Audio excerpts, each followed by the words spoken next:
महाभारत।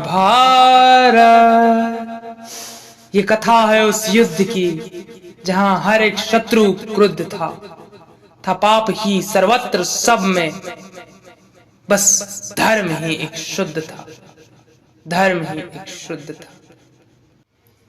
नमस्कार, जय श्री श्याम, जय श्री श्याम, जय श्री श्याम। कथा व्यथा YouTube चैनल में आपका हार्दिक स्वागत है। इस चैनल में अभी आप सुन रहे हैं महाभारत के अनसुलझे रहस्य। इसी अनसुलझे रहस्यों की कड़ी में आज आप सुनेंगे, आप लोगों ने सुना होगा कि भीम में 70,000 हाथियों का बल था। क्या ये सच है? कई लोग इसे झूठ मानते हैं, कई लोग इसे सच मानते हैं। आखिर कैसे मिला भीम को 70,000 हाथियों का बल? इसके पीछे क्या कथा थी? जानने के लिए सुनिए पूरी कथा। जय श्री श्याम, जय श्री श्याम, जय श्री श्याम।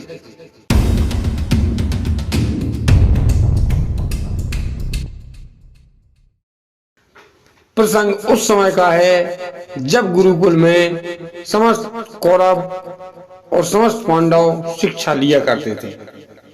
उसी समय पर सबके लिए खान पान की व्यवस्था गुरुकुल में होती थी और वह खान पान का भोजन सामग्री जो थी वह हस्तिनापुर से आती थी।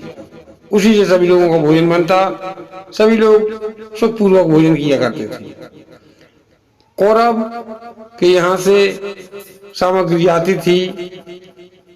आती तो कौरव पांडव थे तो एक ही राज्य से आते थे, लेकिन कौरव अपने आप को मानते थे कि हमारा राज्य है, पांडवों का राज्य नहीं है। इसी बात पर कौरवों ने एक बार मन में विचार किया कि क्यों ना पांडवों को नीचा दिखाया जाए और इनकी गिनती एक कम कर दी जाए, यानी कि किसी को मार दिया जाए।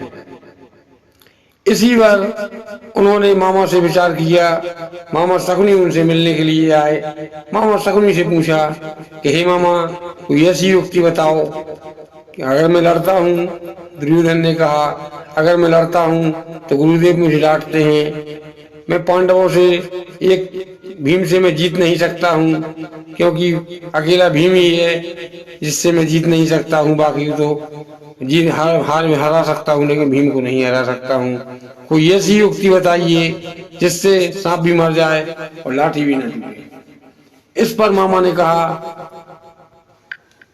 इस पर बहुत सोचने के बाद मामा शकुनी ने कहा कि हाँ, एक उपाय तो है। यदि तुम लोग चाहो तो ऐसा कर सकते हो, लेकिन उसके लिए तुम्हें पांडवों से मित्रता करनी पड़ेगी। इसके लिए दुर्योधन ने कहा, ये काम असंभव है, मैं नहीं कर पाऊंगा।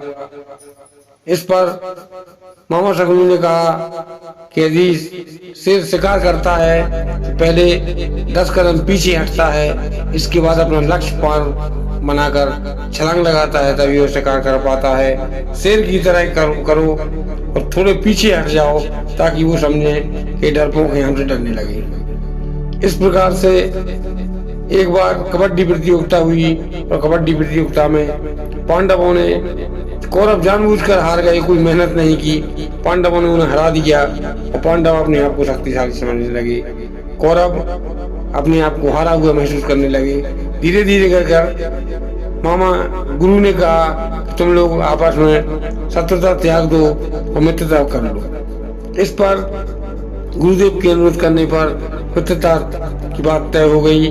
मित्रता की बात तय होने पर इसी मित्रता की खुशी में उन्होंने कहा, कौरवों ने कहा कि हम पांडवों को भोजन करवाएंगे और आज भीम की पसंद की खीर बनाएंगे, जिसे भीम की चीज कहते थे। बोले भीम की चीज आज बनेगी और भीम जितनी भी खीर खाना चाहें खीर खा सकते हैं। भीम की पसंद की खीर बनाई गई और खीर में केवल भीम के लिए जो खीर दी गई उसमें हलाल विष मिला दिया गया। अब क्या था, जब भीम ने खीर खाई तो खीर खाने के बाद उस विष ने असर किया। जब असर किया, शाम का वक्त था, सारे लोग चले गए, कौरव भी चले गए। भीम ने कहा, मुझे नींद आ रही है, मैं थोड़ी देर यहीं लेटूंगा, इसके बाद मैं आ जाऊंगा। मित्रता थी। उन्होंने, उनके मन में कोई छल द्वेष नहीं था। उन्होंने कहा ठीक है, तुम यहीं लेट जाओ, अभी आ जाना। भीम वहां लेट गए और लेटते लेटते उनकी आंखें बंद हो गईं और बेहोश हो गए। कौरवों ने सोचा कि अब तो भीम मर चुके हैं, इनके लिए क्या कर किया जाए। मामा शकुनी वहीं छुपे हुए थे, बाहर निकले और बोले अब एक काम करो, इनके लिए गंगा नदी में फेंक दो। तब भीम को एक कपड़े में लपेटकर गंगा नदी में फेंक दिया गया।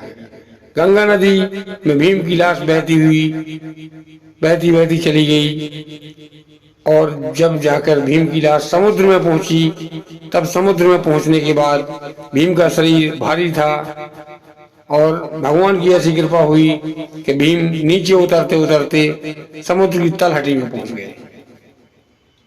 जब भीम नीचे उतरते उतरते आखिरकार समुद्र की तलहटी में पहुंचे, तब उन्हें कुछ वहां पर समुद्र देवता ने के दूत जो थे वह भीम को अचेत अवस्था में समुद्र देव के सामने ले गए और समुद्र देव ने देखा कि यह बालक विष की असर में है और किसी ने इसे विष दे दिया है। तब उन्होंने औषधि दी और भीम को विष मुक्त किया। विष मुक्त करने के बाद भीम से पूछा कि हे वत्स, तुम कौन हो और यहाँ पर कैसे आए हो। तब भीम ने गुरुकुल की पूरी घटना सुनाई। जब पूरी घटना सुनने के बाद उन्होंने भीम से उनका परिचय पूछा, तब भीम ने कहा कि मैं पांडु पुत्र हूँ।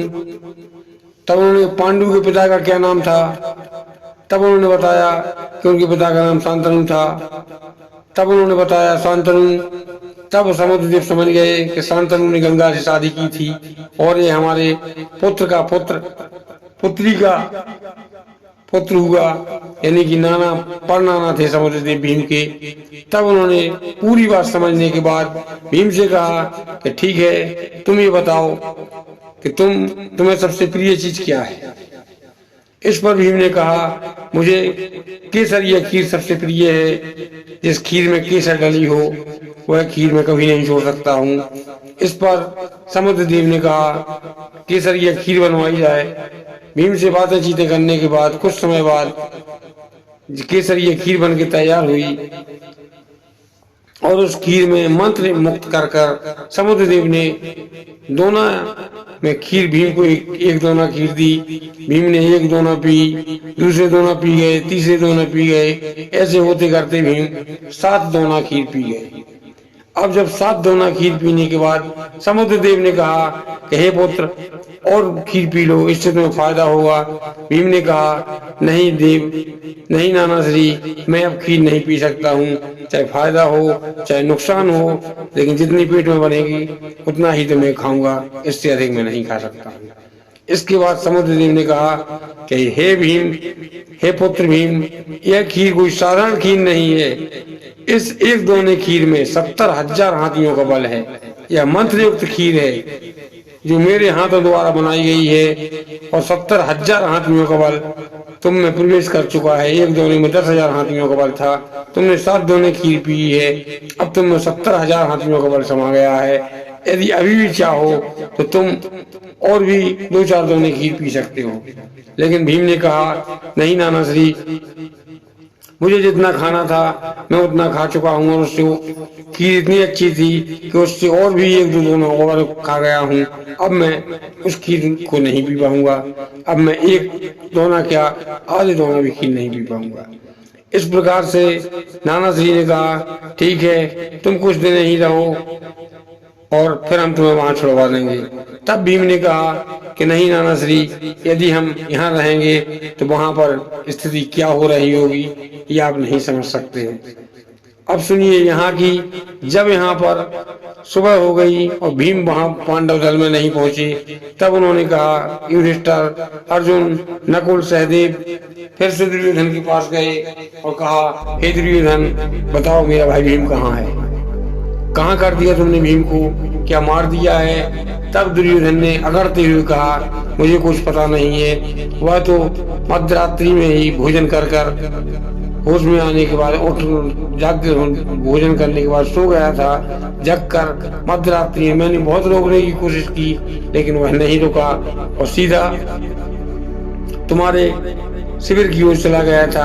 अब मुझे पता नहीं है कि वो कहाँ गया, कोई जंगली जानवर खा गया या कैसे मर गया, मुझे इस बारे में कोई पता नहीं है। जब गुरु ने दुर्योधन से पूछा, तब दुर्योधन ने गुरु से कहा, हे गुरुदेव, मैंने बुरा नहीं किया था, आपने संधि करवाई थी, राजीनामा करवाया था, इस एवज में मैंने पांडवों को भोजन करवाया था। इसका मतलब ये नहीं कि मैं इनके भाई को मार दूंगा। मुझे मारना होता तो हम किसी भी प्रकार से और प्रकार से मार सकते थे, लेकिन मैं छल से नहीं मार सकता हूँ, ना ही मेरा कोई दोष है। मैं कसम खाता हूँ। और उसने कसम उठाई। इस पर गुरु को विश्वास हो गया। गुरु ने युधिष्ठिर से कहा कि हे युधिष्ठिर, कि कौन ये दुर्योधन सत्य बोल रहा है, इसमें इसका कोई हाथ नहीं है। अब तुम अपने भाई को ढूंढो। और कौरव भी झूठा नाटक कर कर उनके भाइयों को, भीम को ढूंढने लगे। 100 कौरव, 4 पांडव, गुरुकुल के जितने भी विद्यार्थी थे, गुरु, समस्त लोग जंगल में चारों तरफ देखने लगे कि ऐसा नहीं हो किसी जंगली जानवर ने उन्हें आघात कर दिया हो या मार दिया हो। इस पर एक दिन का समय बीत गया। जब यह खबर वहां पर पहुंची, हस्तिनापुर पहुंची, तब दूसरे दिन हस्तिनापुर से भी कुंती और लोग वहां से भागते हुए आए, भीम को ढूंढने लगे। तब दूसरे दिन शाम को जब भीम इतना कार्यक्रम हो जाने के बाद भीम को जैसी होश आया, भीम जब वहां से चले समुद्रदेव से वापस आकर, गंगा से वापस आने के बाद कहा, समुद्र ने कहा, हम तुम्हें समुद्र तट पर छोड़ देते हैं। भीम ने कहा, यदि समुद्र तट पर छोड़ोगे तो मुझे जाने में सुबह हो जाएगी, आप और जल्दी कीजिए। तब समुद्र देव ने कहा कि तुम इसी गंगा में डुबकी लगाओ, जहां तुम्हें फेंका गया था वहीं तुम निकल आओ। संध्याकालीन समय में भीम वहीं से पानी के अंदर से निकले। अंदर निकलने के बाद लोगों में खुशी का उत्साह जाग गया कि भीम तुम कहाँ थे, भीम तुम कहाँ थे, कहाँ गए थे। समस्त कौरव और गुरुजन और उनके सहपाठी भी वहीं थे। तब भीम ने कहा कि मैं गंगा में बह गया था, और भीम ने और कुछ नहीं कहा, क्योंकि भीम जानते थे कि यदि मैंने इन लोगों के सामने कहा तो पूरी बात खुल जाएगी। इस पर जब मध्यरात्रि हुई तब 5 पांडव बैठे और युधिष्ठिर ने कहा, भीम सच्चाई बताओ, सच्चाई क्या है। तब भीम ने युधिष्ठिर को सच्ची बात बताई कि इस प्रकार से इन्होंने विश्व खीर मुझे पिला दी थी, मैं मर गया था और उन्होंने गंगा में फेंक दिया था। समुद्र से भेंट और साधुओं ने खीर की भी बात सुनाई, और मुझ में आज 70,000 हाथियों का बल आ चुका है। इस पर युधिष्ठिर ने कहा, चलो ठीक है, भगवान जो करता है अच्छे के लिए करता है, यदि ये ऐसा नहीं करते तो तुम्हें 70,000 हाथियों की ताकत नहीं आती। ये थी भीम को 70,000 हाथियों का बल कहाँ से मिला। यदि आपको कथा अच्छी लगे, सब्सक्राइब लाइक करें, कथा व्यथा यूट्यूब कमेंट चैनल करें, को, धार्मिक शेयर कथाएं करें। सबसे पहले यदि देखिए। इच्छा हो तो जय श्री सब्सक्राइब करें, वरना कोई जबरदस्ती वाला